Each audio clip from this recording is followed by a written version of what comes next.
Harry Potter and the Goblet of Fire, the movie. Real quick, why the heck did they give away the twist that Barty Crouch Jr. is still alive in the beginning of the movie?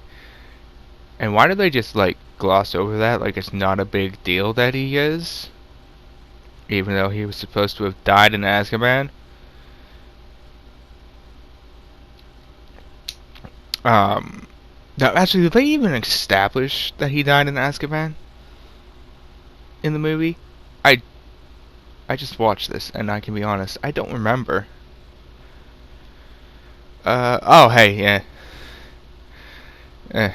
What? Also, they set up Rita Skeeter in this, and then, I think, maybe halfway through the movie, she just disappears.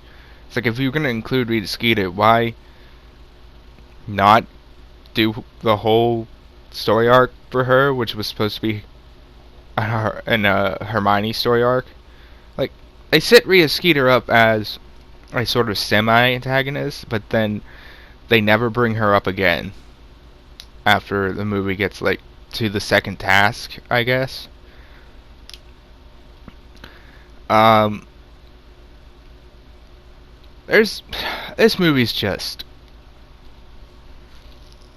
a perfect example of why it sometimes works to have a different director for each movie in the franchise, and why it sometimes does not work.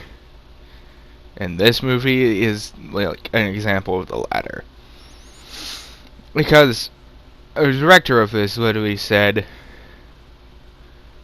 he was more focused on putting his own vision, his own touch on the series rather than doing a good movie, a good adaptation. I hate him. I hate the director of this movie. Voldemort was kind of good, actually. I liked him in this. I thought his design, the effects for his design, the makeup and all of that, and the CGI remover of his nose was good. Once again, the acting is phenomenal in this. We get some really great acting from the main trio in this, but they're 14 and 15 when this movie was being filmed.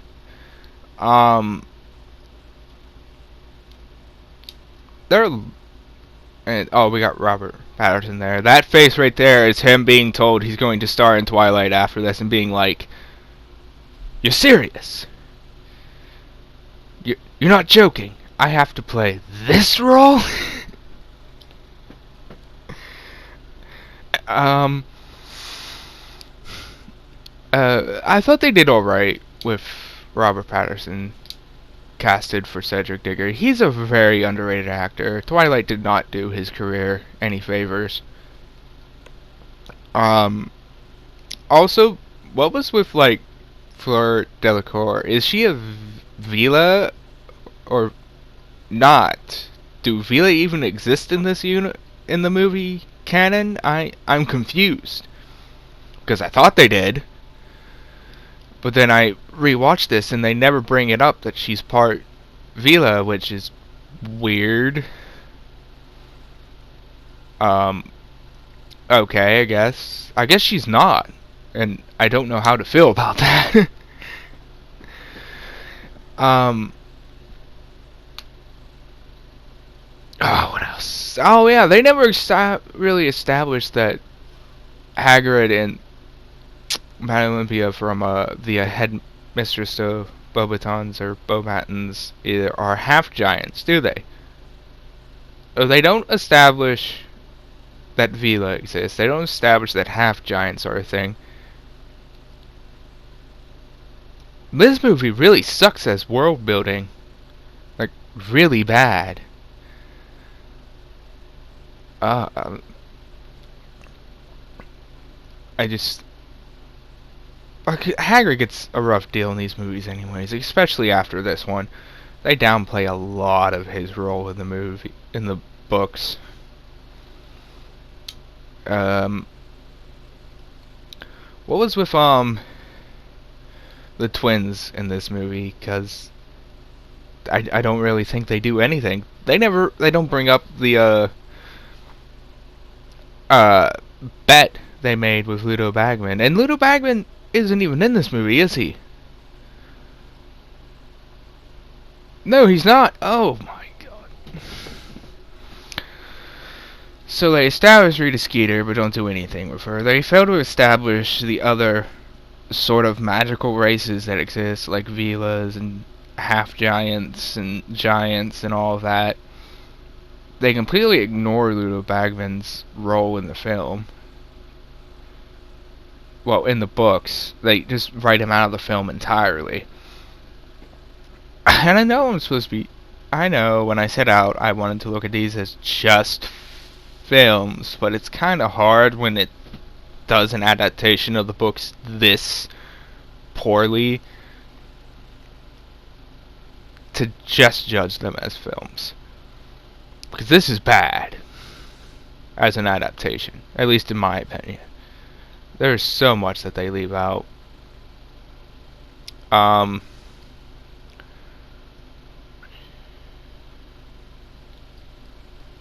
They kind of make Ron seem a lot more douchey in this film.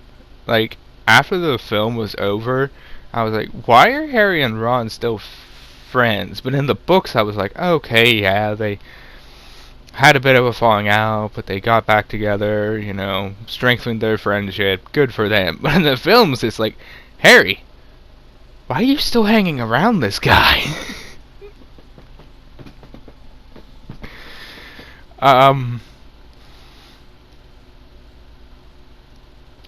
As this movie just had so much going for it from the book that could have made it probably one of the best out of the entire series of movies, and it just dropped the ball. They just dropped the ball. Ironic, since there's a ball in this, and don't even get me started on the U-ball. My God, that was bad. Cringy, really cringy.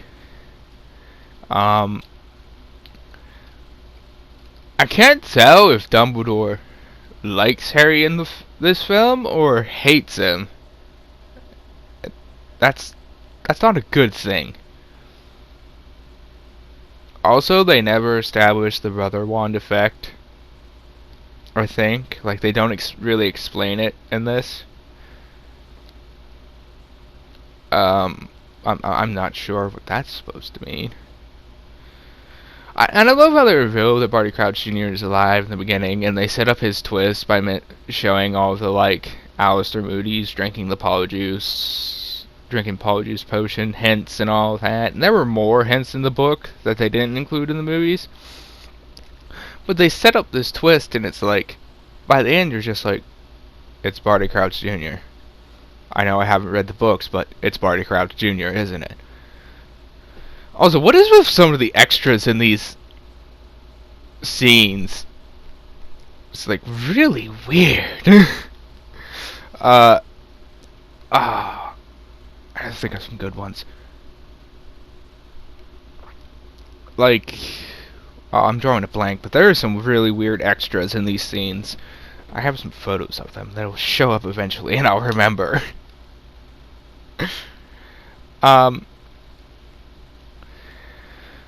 I really don't get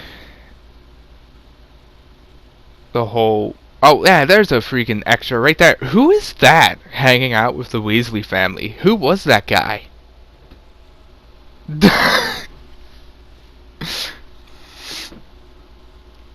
All in all, the music was still great for this film. The acting is great. But the story and the script for this was just like, it needed a few rewrites. And they didn't give them the rewrites, and it's just it suffered for it.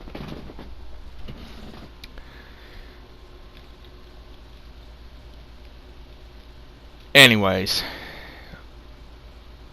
I have to give this a like,